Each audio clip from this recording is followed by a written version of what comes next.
Hey everybody, this is Rustin with Metalholic, and we are talking to legendary guitarist Wolf Hoffmann today of the iconic band Accept. How are you doing, brother? Hey, what an introduction. Quite well. How are you? I'm doing wonderful. You're in Nashville these days, aren't you? That's right. I'm in Nashville, Tennessee. Yeehaw. Figure that. What made you make the move from back home to Nashville? Oh gosh, it happened so many years ago. I can't even remember why.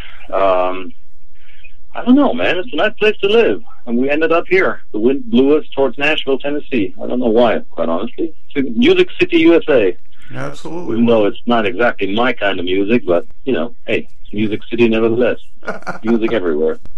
Well, and you guys have been making such great music for so many years. And, you know, you've just got fresh blood in the band with Mark Tornillo. Now, does he pronounce it Tornillo or is it Tornillo like they would if you were... Tornillo. Tornillo. Tornillo, which, funny enough, in Spanish or Mexican, I believe that means screw. You know, you gotta, when you go to Home Depot and you buy sheetrock screws and it says in Spanish and in English, there it says it, Tornillo. So there. Mr. Screw. There you have it. That's, well, he's definitely given you some new blood for the nation of Accept there, and the two albums that you have done with him on board have just been incredible. The new album Stalingrad is just a great kick in the teeth, and we're so glad that you guys are back out there making heavy metal again. Well, thank you, man. We're glad out here doing it, you know, so it's awesome.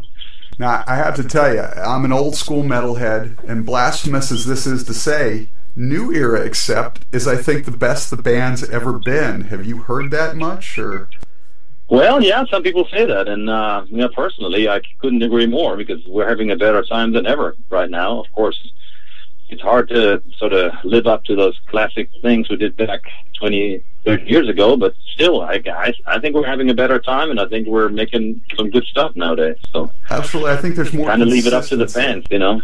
Yeah. Yeah. Well. So, you know, now, and you guys recorded Stalingrad again with Andy Sneap. What is what's the partnership? What is it about that partnership that works so well for you guys? Man, it worked last time so well, so we figured why change a winning team, you know? And the reason why I think it worked so well last time was because Andy is such a metalhead and such an old school Accept fan from day one that he really knows his stuff. And I don't know, man, we hit it off. He certainly is the perfect guy for us. And it really comes through on the new album, and I know we don't have time to talk about all the songs on the album, but every song on an album has a unique story of some sort. Are there 2 or 3 songs on the new album that have stories you'd be willing to share with us? Yeah, I mean, the title track, for instance, is about the Battle of Stalingrad, which is the kind of the turning point in World War II, one of his historic great battles or devastating battles of this millennium or whatever of the century. But we're really also telling the story from a more perspective, from a more personal perspective, the story of 2 soldiers. But, you know, then that's just one example. That's the title track. And we have a song called The Galley, which is about, you know, an old slave ship. You know, we just got inspired by that groove and that beat that kind of reminded us of, you know, a galley. So, I mean, there's all kinds of cool stories that Mark is telling, and I think he's doing a good job with his lyrics. Anything unusual happen during the recording of this album? Man, we're a pretty concentrated and boring bunch, I'd have to say. Well, there's no wild partying going on, and there's no wild orgies or head smashing, none of that stuff. I think we're pretty dedicated metal freaks that, you know, really are in this for the love of music. So I'm afraid there isn't any, like, exciting lifestyle stuff I could share with you.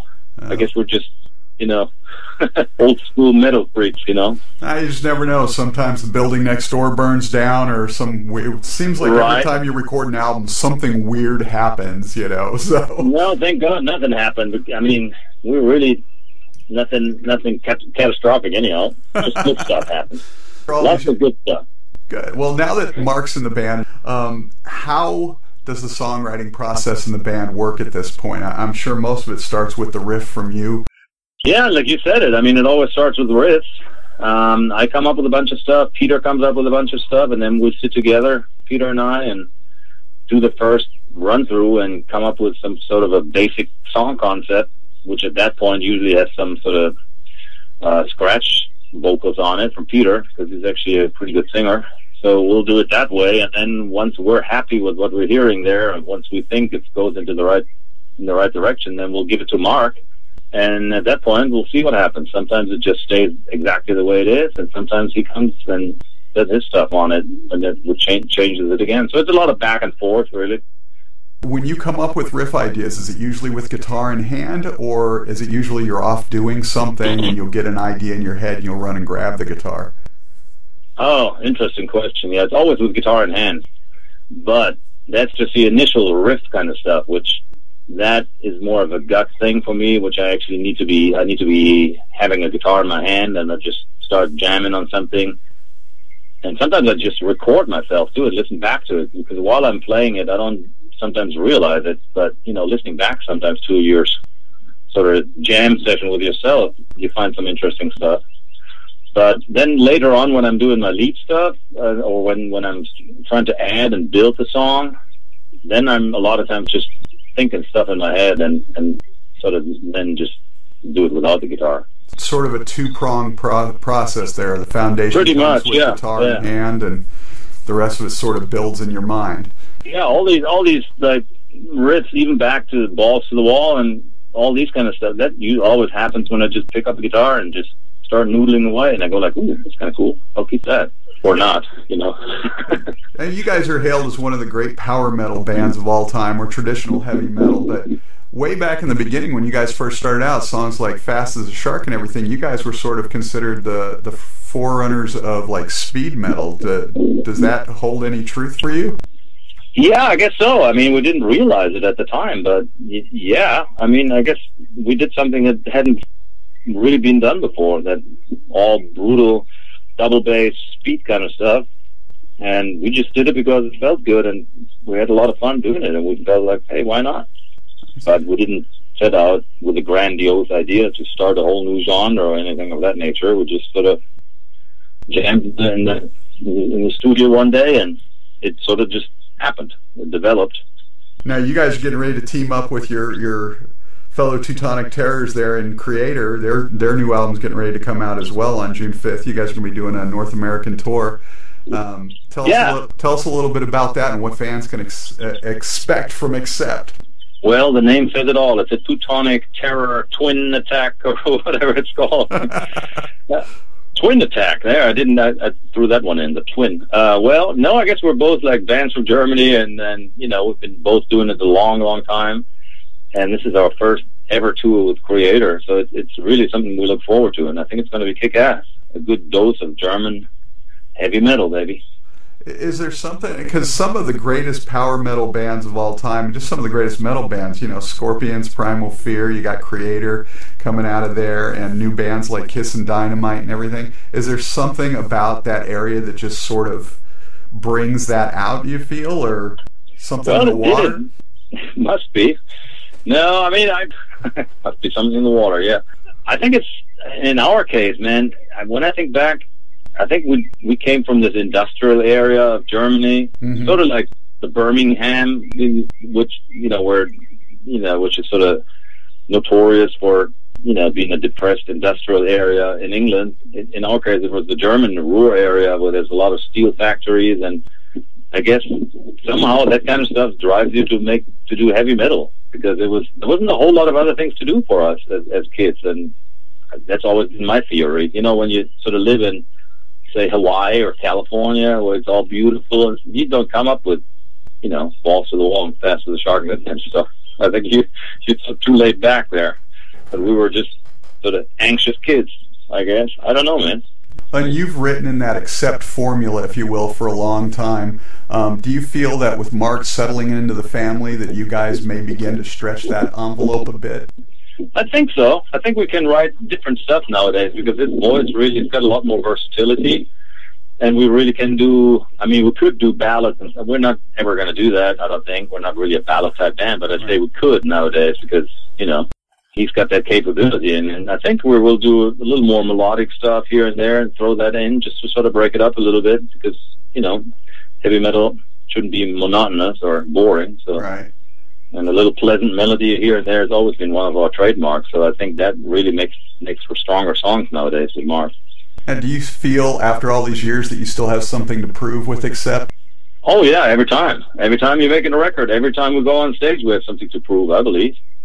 Don't you? I mean, that's kind of being an artist, is sort of to prove yourself every night. Every album, every product that you deliver, you want to do the best you can, and you want to improve upon what you've already done. As soon as you stop doing that, I think it's over. Yeah, and I think when you guys came out with Blood of the Nations, of course, everybody was like skeptical. What's this going to be? And it came out and was just such a phenomenal return. And it was just a tour de force, as I'm sure you already know. So many top 10, album lists for 2010, and now, Stalingrad is equal to, or perhaps even better in some ways than that one. Clearly, you guys must be feeling rejuvenated. We totally are. I mean, absolutely. I mean, this feels maybe the best period we've ever had in Accept that I can remember. I mean, we're having a better vibe in the band, and I think we're delivering stronger stuff, and the live shows are solid. I mean, better than ever. So I think we're doing, I don't know, somehow we're having a better time than ever. Now, on this North American tour, how much of new Accept versus classic Accept will you guys be playing on the new tour? We'll probably throw in a good dose of the new stuff, maybe 3-4 songs. It's a co-headlining bill with a Kreator, so we're not going to play like 2 hours each, maybe an hour and a half, hour and 20. Right. I haven't quite decided yet, but so we'll probably have time for at least 3-4 new songs, and then a good dose of Blood of the Nations. Right. So it's all in all, I think we're going to do quite a good chunk of the newer stuff. But there's certain songs we always will play, like Metal Heart and Boston Wall and that kind of stuff. Right. Of course, we always want to hear those as well. You've toured all over the world. Where are the best fans, in your opinion? South America is pretty spectacular. I would never say that is the best place, because I have to tell you, the crowds that we have, the Accept fans, man, wherever we go, they're pretty awesome, I have to say. There's never any dull nights there.